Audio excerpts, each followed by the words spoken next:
We're in, dare I say, we're sitting on a keg of gunpowder. And you cannot do it alone. We cannot do it alone. Nobody can do it alone. We must all come together to look for solutions and lasting solutions too to the current problem that we have. Otherwise, we're fast moving to a dystopian society where there's a lot of injustice out there. So we do not want to be, if we sit down, that's what we believe in the house. We sit down and do nothing. You see, you know where something starts, you don't know where it ends. We might end up singing our non-dimitis, and that would be it for us, even as a country.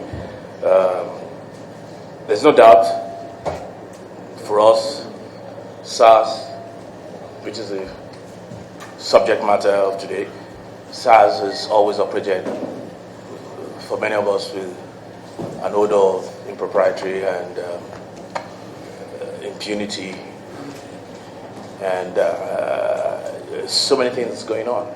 So I want to use this opportunity to actually congratulate the Nigerians out there, young and old, men and women, able and disabled, all those who have been part of this struggle, because that's what it is, a struggle.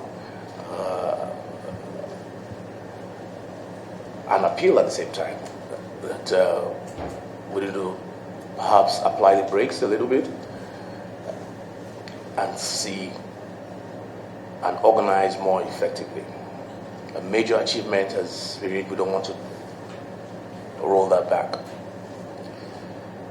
For the first time, well, not for the first time, the IG has unequivocally done what many of us want him to do.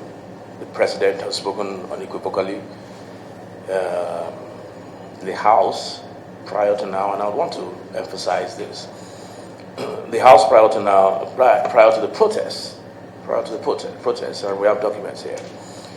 We made statements. I made statements from the floor of the House, not in private, when we resumed about this issue. The House moved, the motion was moved by the leader of the House. Far-reaching resolutions were made, and many of the resolutions of the House are what are contained even in the 5-point the prayers of the people out there. So we've been very proactive. We've been very proactive on this issue as opposed to reactive. And we are determined to pursue the resolutions of the House very forcefully, for want of a better word. Our resolutions at the time, if I can find them here, included working with NBA, working with the Human Rights Commission, and we will be meeting them after this meeting with your good selves.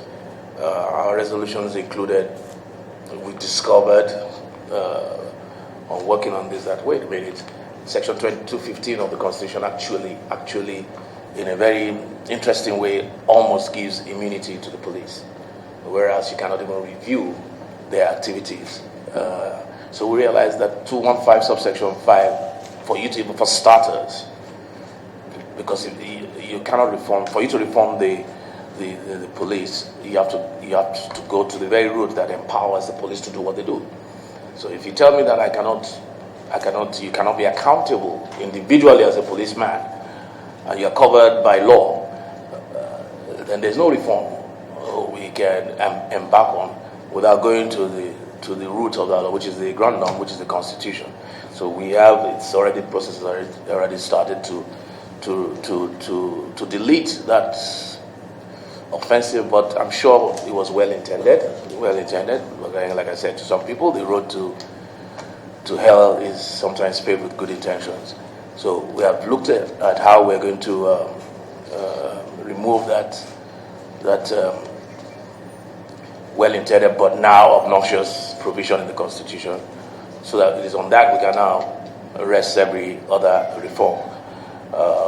We've looked at creating an ombudsman to look at complaints from the public that will include representatives of NBA, Human Rights Commission, and other relevant sectors of the society. Part of the resolution was also to call for the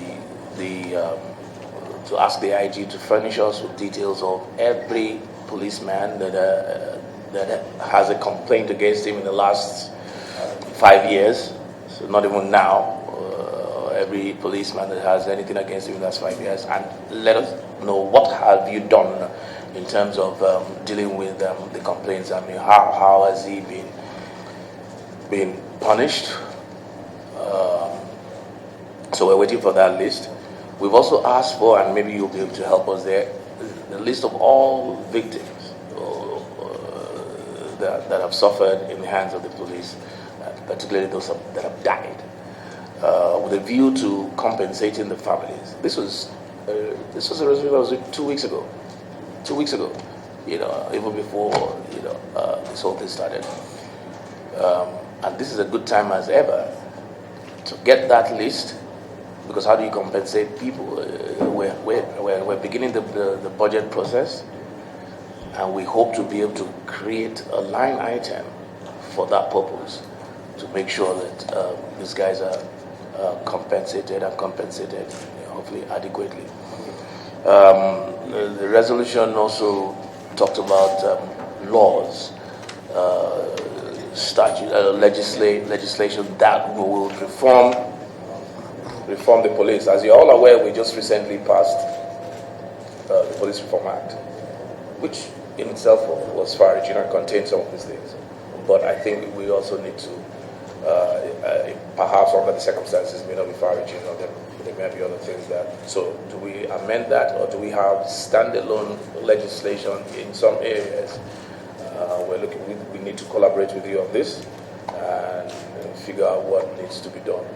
The issue of their wages and their conditions of service, obviously also we need to look into, and so on and so forth. But suffice to say that this House is determined, perhaps even more than the next man out there, to bring this to fruition.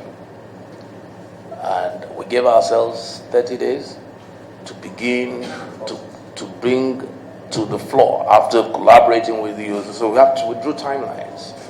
We do timelines after collaborating with you, your good selves, the human rights and other civil society, to come up with legislation. And out of the 30 days, we only have about 2 weeks left or thereabouts. So we're working. We're working assiduously to achieve the timeline set for us in our resolutions. And this is just an abridged. There's so many things that the House is doing in this regard. So we really want us to work together, to begin to put blocks and a legal framework that will be enduring and that can be sustained for all time, to make sure that the police of the future, and when I'm talking about the future, I'm talking about the immediate future, is a police that we can be proud of, that we can call friends, that the mandate we have given them, they will observe in good faith, and realize who they are. They're not terrorists, they're friends, and they're meant to be officers and gentlemen. And this is the part of the utopian society we seek to achieve through legislation. So once again, on behalf of the House, I thank you very much for this visit. It's the beginning of good things, I believe. Sometimes, things like this happen.